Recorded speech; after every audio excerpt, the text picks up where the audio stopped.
Dear students, second P U C computer science. ಇವತ್ತು E commerce ಇದು ನಿಮಗೆ business ಸ್ಟಡೀಸಲ್ಲೂ ಬರುತ್ತೆ, ಹಾಗೆಯೇ ಕಂಪ್ಯೂಟರ್ ಸೈನ್ಸಲ್ಲೂ ಬರುತ್ತೆ. ಇಲ್ಲಿ ನಿಮಗೆ ಇದರಿಂದ ಒಂದು ನಿಯರ್ಲಿ ಒಂದು 5 ಮಾರ್ಕ್ಸಷ್ಟು ಬರೋ ಚಾನ್ಸಸ್ಸು ಇದೆ. ಸಿಂಪಲ್ ಆಗಿದೆ. What is e commerce? It is the trade of goods and services with telecommunication and computer techniques and services used in e commerce. ಇಲ್ಲಿ trade of goods and services e commerce ಅಂತ ಹೇಳಿದರೆ, ಈಗ ನೀವು Flipkart, Amazon ಬೇಕಾದಷ್ಟು ವೆಬ್ಸೈಟ್ಗಳ ಮುಖಾಂತರ ನೀವೇನು ಮಾಡ್ತೀರಾ, online business transaction ಮಾಡ್ತೀರಿ. ನಿಮಗೆ ಟಿ ವಿ ಬೇಕೋ, ಫ್ರಿಜ್ ಬೇಕೋ, ಅಥವಾ ಮೊಬೈಲು, ಬಟ್ಟೆ ಅಥವಾ ಇನ್ನಿತರ ವಸ್ತುಗಳನ್ನು ನೀವು ತಗೋತೀರಿ. ಸೊ ಅದೇ ಹೇಳ್ತಾನೆ, it is a trade of goods and services with the help of telecommunication ಅಂದರೆ internet and computer techniques and services used in e commerce. So telecommunications with help of telecommunication and computer, ಇಲ್ಲಿಗೆ ಒಂದು definition ಆಯಿತು. ಇಲ್ಲಿ next ನಿಮಗೆ techniques and services used in e commerce. Techniques and services used in e commerce, ಇದು definition ಆಯಿತು. ಇಲ್ಲಿ techniques ಏನು use ಮಾಡ್ತಾರೆ ಅಂತ ಹೇಳಿದರೆ, first one electronic data interchange using standard format. ಇಲ್ಲಿ ಎಲೆಕ್ಟ್ರಾನಿಕ್ ಡೇಟಾ ಇಂಟರ್ಚೇಂಜ್ ಅಂತ ಹೇಳಿದರೆ, ನೀವು ಏನಾದರೂ ಒಂದು ಮೊಬೈಲ್ ಪರ್ಚೇಸ್ ಮಾಡಬೇಕು ಅಂತ ಹೇಳಿದರೆ ಅಲ್ಲೊಂದು ಫಾರಮ್ ಬರುತ್ತೆ ಅಲ್ವಾ. ನಿಮ್ಮ ಹೆಸರು, ನಿಮ್ಮ ಮೊಬೈಲ್ ನಂಬರು, ನಿಮ್ಮ ಮನೆ ಅಡ್ರೆಸ್ಸು, ಅಮೌಂಟ್ ಎಷ್ಟು, ಇವೆಲ್ಲ ಬರ್ತವೆ. ಅಂದರೆ ಎಲೆಕ್ಟ್ರಾನಿಕ್ ಡೇಟಾ ಇಂಟರ್ಚೇಂಜ್ ನೀವು ಹೋಗ್ಬೇಕಂತೇನಿಲ್ಲ. ಸೊ ನೀವು ಡೇಟಾಸನ್ನು ಥ್ರೂ ಮೊಬೈಲಿಂದನೋ ಕಂಪ್ಯೂಟ್ರಿಂದನೋ ಅವ್ರು ಕೊಟ್ಟಿರೋ ಫಾರ್ಮ್ಯಾಟಲ್ಲಿ ಎಕ್ಸ್ಚೇಂಜ್ ಮಾಡ್ತೀರಾ. ನೆಕ್ಸ್ಟ್ ಮುಖಾಂತರ ಇಮೇಲ್, ಎಲೆಕ್ಟ್ರಾನಿಕ್ ಮೇಲ್. ಸೊ ಇದರಲ್ಲಿ ನಿಮ್ಮ ಲೆಟರ್ಸನ್ನು ಯಾರಿಗಾದರೂ ಪೋಸ್ಟ್ ಮಾಡಬೇಕು ಅಂತೇಳಿದರೆ ನೀವು ಇಮೇಲ್ ಮುಖಾಂತರ ಮಾಡ್ಬೋದು. Okay. Next EFT, electronic fund transfer, Paytm, ಬೇಕಾದಷ್ಟು ವೆಬ್ಸೈಟ್ಗಳಿದ್ದಾವೆ. ನೀವು ಎಲೆಕ್ಟ್ರಾನಿಕ್ ಮುಖಾಂತರ ಫಂಡನ್ನು ಟ್ರಾನ್ಸ್ಫರ್ ಮಾಡ್ಬೋದು. ನೆಕ್ಸ್ಟ್ ಬಾರ್ಕೋಡಿಂಗ್. ಬಾರ್ಕೋಡಿಂಗ್ ಅಂತ ಹೇಳಿದರೆ ನಿಮಗೆ ಏನು ಮಾಡ್ತೀರಾ ಅಂತ ಹೇಳಿದ್ರೆ, ಇಲ್ಲಿ ಕೊಟ್ಟಿದ್ದೀನಿ ನೋಡಿರಿ ಬಾರ್ಕೋಡಿಂಗ್. ಬಾರ್ಕೋಡಿಂಗ್ ಅಂತ ಹೇಳಿದ್ರೆ, ನೀವು ಕೆಲವೊಂದು ಮಾಲ್ಗಳಿಗೆ ಹೋದರೆ ಅಲ್ಲಿ ಅವ್ರ ಕೂಡ ಒಂದು ಮೆಷಿನ್ ಇರುತ್ತೆ. ಆ ಮೆಷಿನ್ ತೊಗೊಂಡು ಆ ಬಾರ್ಕೋಡ್ ಅಂತ ಇರುತ್ತಲ್ವ, ಈಗ ಅದನ್ನು ಅದ್ರ ಮೇಲೆ ಸ್ಕ್ಯಾನ್ ಮಾಡಿದ ಕೂಡಲೇ ಅದರದ್ದು ಅಮೌಂಟ್ ಎಲ್ಲ ಬರುತ್ತೆ. ಎಷ್ಟು ಅಮೌಂಟು, ಎಷ್ಟು ತೊಗೊಂಡ್ರಿ ಎಲ್ಲದು ಆಟೋಮೆಟಿಕ್ ಆಗಿ ಬರುತ್ತೆ. ಇನ್ನೊಂದು ವಾಯ್ಸ್ ರೆಕಗ್ನಿಷನ್. ನಿಮ್ಮ ಕೆಲವೊಂದು ಕಂಪ್ನೀಸಲ್ಲಿ ನೀವು ಕೆಲವೊಂದು ವಾಯ್ಸನ್ನು ಕೊಟ್ಟು ಕೂಡಲೇ, ನಿಮ್ಮ ಹೆಸರು, ನಿಮ್ಮ ಇದು ನಂಬರ್ ಅಂತ ಕೊಟ್ಟು ಕೂಡಲೇ ಆಟೋಮೆಟಿಕಲಿ ಡೋರ್ ಓಪನ್ ಆಗ್ತವೆ. Voice recognition. ಹಾಗೆ ರೆಟಿನಾ ರೆಕಗ್ನಿಷನ್, ಕೆಲವೊಂದು ಸಲ ಕಣ್ಣು ನೋಡಿಬಿಟ್ರೆ ಸಾಕು ಡೋರ್ ಓಪನ್ ಆಗ್ತವೆ. ಇದಕ್ಕೆಲ್ಲ ಬಾರ್ ಕೋಡಿಂಗ್ ಅಂತ ಕರಿತೀವಿ. Next EBT, electronic benefits transfer. ಏನಾದರೂ ಬೆನಿಫಿಟ್, ನಿಮ್ಮ ಸ್ಕಾಲರ್ಶಿಪ್ಪು ಅಂಥದ್ದು ಏನಾದರೂ ಇರಬೇಕಾದ್ರೆ ಅದು ಆಟೋಮೆಟಿಕಲಿ ನೀವು ಎಲ್ಲ ಫೀಡ್ ಮಾಡಿರ್ತೀರಿ. ಆಟೋಮೆಟಿಕಲಿ ಗೌರ್ಮೆಂಟ್ ಏನು ಮಾಡುತ್ತೆ, ಆ ಬೆನಿಫಿಟ್ಸನ್ನು ನಿಮ್ಮ ಅಕೌಂಟಿಗೆ ಟ್ರಾನ್ಸ್ಫರ್ ಮಾಡುತ್ತೆ. Next electronic forms. Electronic forms ಅಂತ ಹೇಳಿದರೆ online admission for college and others. So ಆನ್ಲೈನಲ್ಲೇ ಈಗ CET ಎಕ್ಸಾಮ್ ಆದ ಕೂಡಲೇ ಇಂಜಿನಿಯರಿಂಗ್ ಕಾಲೇಜಿಗೆ ಅಥವಾ ಕೆಲವೊಂದು ಡಿಗ್ರಿ ಕಾಲೇಜಸ್ಸಿಗೆ, ಕೆಲವೊಂದು ಲಾ ಕಾಲೇಜು, ಡಿಫ್ರೆಂಟ್ ಕಾಲೇಜಸ್ ಇದೆ, ಅಲ್ಲಿ ಆನ್ಲೈನ್ ಮುಖಾಂತರನೇ ಅಡ್ಮಿಷನ್ ಮಾಡ್ಕೋತಾರೆ, ನಿಮ್ಮ ಸೀಟನ್ನು ಹಾಕ್ತಾರೆ, ಆ ಥರದಲ್ಲಿ ಮಾಡ್ತಾರೆ. That is electronic forms. Next DC, digital cash. Digital cash ಅಂತ ಹೇಳಿದರೆ, ಈಗ ಒಂದು ಪೇಪರ್ ತೊಗೋಬೇಕು, ಪೇಪರಿಗೆ 5 ರೂಪಾಯಿ. ಸೊ ಚೇಂಜ್ ಇರಲ್ಲ, ನೀವು ಮುಖಾಂತರ 5 ರೂಪೀಸ್ ಕೊಟ್ಬಿಟ್ರೆ ಅಲ್ಲಿ through digital cash through mobile ಅಥವಾ ಕಂಪ್ಯೂಟರ್ ಮುಖಾಂತರ ಮಾಡ್ಬೋದು. Bulletin board. ಬುಲೆಟಿನ್ ಬೋರ್ಡ್ ಅಂದರೆ ನೋಟಿಸ್ ಬೋರ್ಡ್ ಇದ್ದಂಗೆ. ನಿಮಗೆ ಕೆಲವೊಂದು ವೆಬ್ಸೈಟಲ್ಲಿ ಮೇಲ್ಗಡೆ ಈ ಕಾರಿನ ಅಡ್ವರ್ಟೈಸ್ಮೆಂಟು ಅಥವಾ ಬೇರೆ ಬೇರೆ ಅಡ್ವರ್ಟೈಸ್ಮೆಂಟ್ಗಳು ಬರ್ತಾ ಇರ್ತವೆ, ಅದಕ್ಕೆ ನಾವು ಬುಲೆಟಿನ್ ಬೋರ್ಡ್ ಅಂತ ಕರಿತೀವಿ. Next electronic banking, net banking. So ನಾವು ಕೂತಲ್ಲೇ ಬ್ಯಾಂಕಿನ ವ್ಯವಹಾರವನ್ನು ಇಲ್ಲೇ ಕೂತ್ಕೊಂಡು ಮಾಡ್ಬೋದು. ಯಾರಿಗೆ ಅಮೌಂಟ್ ಹಾಕಬೇಕು, ಎಷ್ಟು ಬ್ಯಾಲೆನ್ಸ್ ಇದೆ, ಏನಾದರೂ ಡಿಪಾಸಿಟ್ ಇಡಬೇಕು, ಇವೆಲ್ಲ ಮಾಡ್ಕೋಬೋದು. ನೆಕ್ಸ್ಟ್ 10ನೇದು security firewalls encryption. Security firewalls ಅಂತ ಹೇಳಿದರೆ, ಈಗ ನಿಮಗೆ ಅಂದರೆ ಒಂದು ಗೋಡೆ, ಬೆಂಕಿಯ ಗೋಡೆ ಅಂತ ಹೇಳಿದ್ರೆ ನಿಮ್ಮ ಇದರಿಂದ ಡೇಟಾಸು ಯಾರಿಗೂ ಹೋಗಬಾರ್ದು, ನಿಮ್ಗೆ ಮಾತ್ರ ಅದು ಗೊತ್ತಿರಬೇಕು. ನಿಮಗೆಲ್ಲ OTP ಎಲ್ಲ ಬರುತ್ತೆ. OTP ಬಂದರೆ ನಿಮಗೆ ಬಂದಿದೆ ಅಂತೇಳಿ ಅದನ್ನು ಯಾರಿಗೂ ಶೇರ್ ಮಾಡಬೇಡಿ ಅವೆಲ್ಲ ಹೇಳ್ತಾರಲ್ವಾ. ಸೆಕ್ಯೂರಿಟಿಯನ್ನು ಕೊಡೋದು. ಎನ್ಕ್ರಿಪ್ಷನ್ ಅಂದರೆ ನೀವು ಯಾವುದೇ ಈಗ ಕೊಡಬೇಕಾದ್ರೆ ATM ಪಿನ್ ಕೊಡಬೇಕಾದ್ರೆ ನಿಮಗೆ ಮಾತ್ರ ಗೊತ್ತಿರುತ್ತೆ, ಅದು ಬಾಕಿಯವರಿಗೆ ಗೊತ್ತಿರಲ್ಲ. ಇಷ್ಟು 10 ಏನಾಗುತ್ತೆ techniques and services used in commerce. ಇದು 5 ಮಾರ್ಕ್ಸಿಗೆ ನೀವು 10 ಕೊಟ್ಟಿದ್ದಾರೆ. 10ನ್ನು ಬರೆಯೋದನ್ನು ಮರಿಬೇಡಿ, 1 by 1 ಬರೀರಿ. ಅರ್ಥ ಆಗುತ್ತಾ? Next types of commerce. ಇದ್ರ ಬಗ್ಗೆ ನಾನು ಜಸ್ಟ್ ಬ್ರೀಫಾಗಿ ಇಲ್ಲಿ ಮೆನ್ಷನ್ ಮಾಡಿದ್ದೀನಿ ಅಷ್ಟೇ, ಹೇಳ್ತೀನಿ.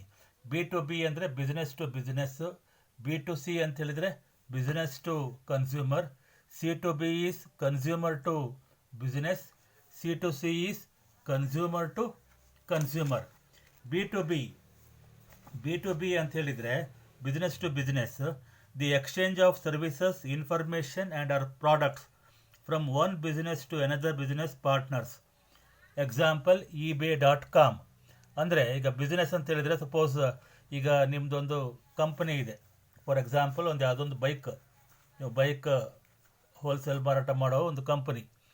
ಆವಾಗ ನೀವೇನು ಮಾಡ್ತೀರಾ, ನಿಮಗೆ ಆ ಬೈಕ್ಗಳು ಬೇಕು ಅಂದರೆ ನೀವೇನು ಮಾಡ್ತೀರಾ, ಆ ಬೈಕ್ ಕಂಪನಿಗೆ ನೀವು ಕಾಂಟ್ಯಾಕ್ಟ್ ಮಾಡಿ ನನಗೆ ಒಂದು 100 ಬೈಕ್ ಬೇಕು ಅಥವಾ ಒಂದು 500 ಬೈಕ್ ಬೇಕು ಅಂತ ಹೇಳ್ತೀರಾ.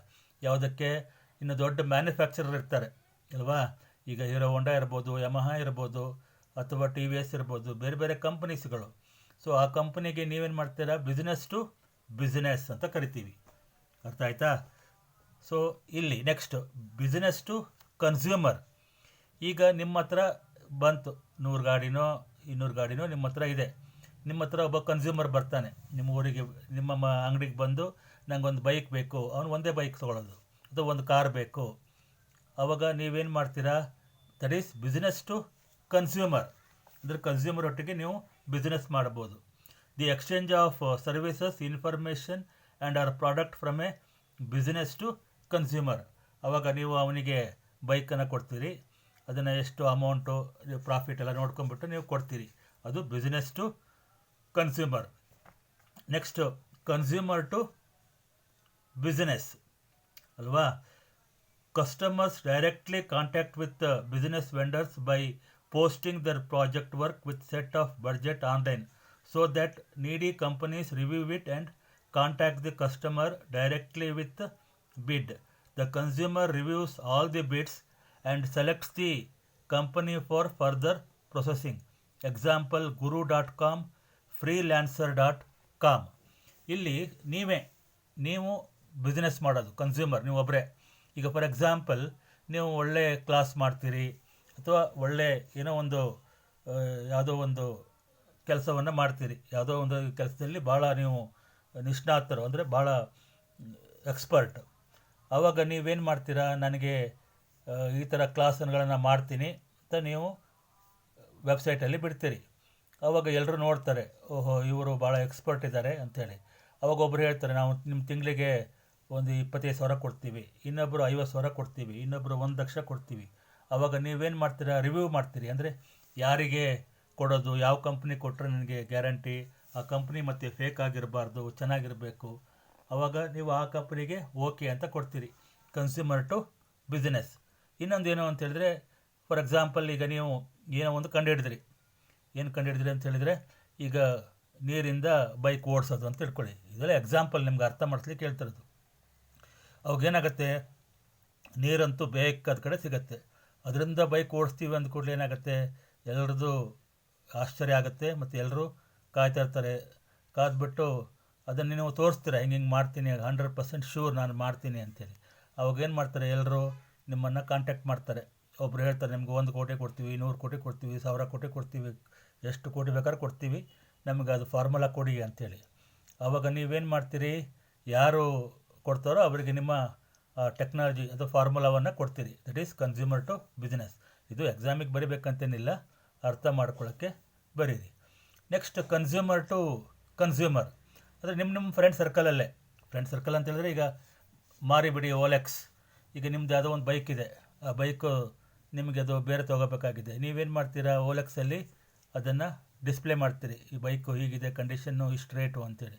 ಅವಾಗ ಅವ್ರು ಯಾರೋ ಕಾಂಟ್ಯಾಕ್ಟ್ ಮಾಡಿ ಬಂದುಬಿಟ್ಟು ನಮ್ಗೆ ಇದು ಬೈಕ್ ಬೇಕು ಅಂತ ತೊಗೋತಾರೆ. That is consumer to consumer ಅಲ್ವಾ. ಸೊ ಈ ಥರ ನಾವು 4 ಟೈಪ್ಸನ್ನು ಹೇಳ್ತೀವಿ, ಟೈಪ್ಸ್ ಆಫ್ ಇ ಕಾಮರ್ಸ್. ನಿಮ್ಮ ಓನ್ ವರ್ಡ್ಸಲ್ಲೇ ಬರಿಬೋದು. ಒಂದ್ಸಲಿ ಟೆಕ್ಸ್ಟ್ ಬುಕ್ಕನ್ನು ನೀಟಾಗಿ ಓದ್ಕೊಂಡ್ಬಿಟ್ಟು ನಾ ಹೇಳಿದ್ದನ್ನು ವೀಡಿಯೋದನ್ನು ಕರೆಕ್ಟಾಗಿ ಕೇಳ್ಕೊಂಬಿಟ್ಟು ಇದ್ರ ಬಗ್ಗೆ ಬರೀರಿ. Next advantages. ಏನು ಅಡ್ವಾಂಟೇಜಸ್ ಅಂತ ಹೇಳಿದರೆ, easier entry into new market. ಈಗ ನೀವು ಮಾರ್ಕೆಟು ಬೇಕಾದಷ್ಟು ಮಾರ್ಕೆಟಿಗೆ ಹೋಗ್ಬೋದು. ಈಗ ಜರ್ಮನ್ ಮಾರ್ಕೆಟು, ಅಮೇರಿಕನ್ ಮಾರ್ಕೆಟು, ಯಾವ ಮಾರ್ಕೆಟಿಗೆ ಬೇಕಾದರೂ ಹೋಗ್ಬೋದು. ನಮ್ಮ ಕೈಯಲ್ಲಿ ಅಥವಾ ನಿಮ್ಮ ಕೈಯಲ್ಲಿ, ಕೆಲವ್ರ ಕೈಯಲ್ಲಿ ಏನಾಗುತ್ತೆ, ಫಾರಿನ್ಗೆ ಹೋಗ್ಲಿಕ್ಕೆ ಆಗೋದಿಲ್ಲ. ಬಟ್ ಇಲ್ಲಿಂದಲೇ ಕೂತ್ಕೊಂಡು ಆ ಮಾರ್ಕೆಟನ್ನು ನಾವು ಎಂಟ್ರಿ ಆಗ್ಬೋದು. Creates A new market. Same thing. Global participation. Global ಅಂತೇಳಿದ್ರೆ ಪ್ರಪಂಚದ ಎಲ್ಲ ಮೂಲೆಗೂ ನಾವು ಪಾರ್ಟಿಸಿಪೇಟ್ ಮಾಡ್ಬೋದು. ಆಪ್ಟಿಮೈಸೇಷನ್ ಆಫ್ ರಿಸೋರ್ಸಸ್ ಅಂತ ಹೇಳಿದರೆ, ಈಗ ಒಂದು ಅಂಗಡಿ ಹೋಗಬೇಕು ಅಂತ ಹೇಳಿದ್ರೆ ಒಂದು ಗಾಡಿ ಮಾಡ್ಕೊಂಡು ಹೋಗಬೇಕು, ಪೆಟ್ರೋಲ್ ಹಾಕ್ಸ್ಕೋಬೇಕು, ಟೈಮು ಎಲ್ಲ ವೇಸ್ಟ್ ಆಗುತ್ತೆ. ಅವಾಗ ಅದ್ರ ಬದಲು ಏನಾಗುತ್ತೆ, ಕೂತ್ಕೊಂಡಲ್ಲೇ ನಿಮಗೆ ಬೇಕಾಗಿರೋ ಪ್ರಾಡಕ್ಟನ್ನು ನೀವು ಸೆಲೆಕ್ಟ್ ಮಾಡ್ಕೋಬೋದು.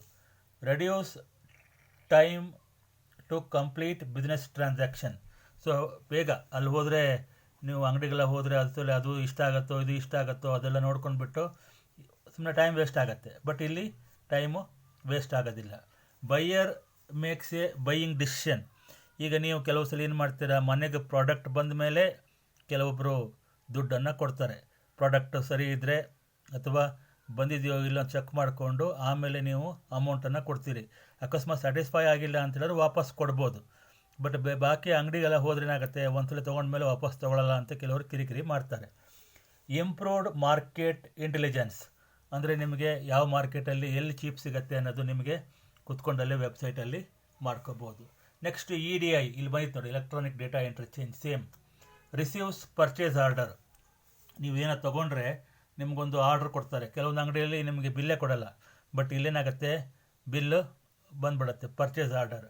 ಇನ್ನೊಂದು ಗೆಟ್ ಅಕ್ನಾಲಜ್ಮೆಂಟ್. ಆಮೇಲೆ ನಿಮಗೆ ಒಂದು ನಮ್ಮ ಹತ್ರ ಇಷ್ಟು ಅಮೌಂಟ್ ಬಂದಿದೆ, ಶಾರ್ಟ್ಲಿ ನಿಮಗೆ ಪ್ರಾಡಕ್ಟ್ ಬರುತ್ತೆ ಅಂತ ಹೇಳಿ ಒಂದು ಅಕ್ನಾಲಜ್ಮೆಂಟ್ ಬರುತ್ತೆ. These are the advantages.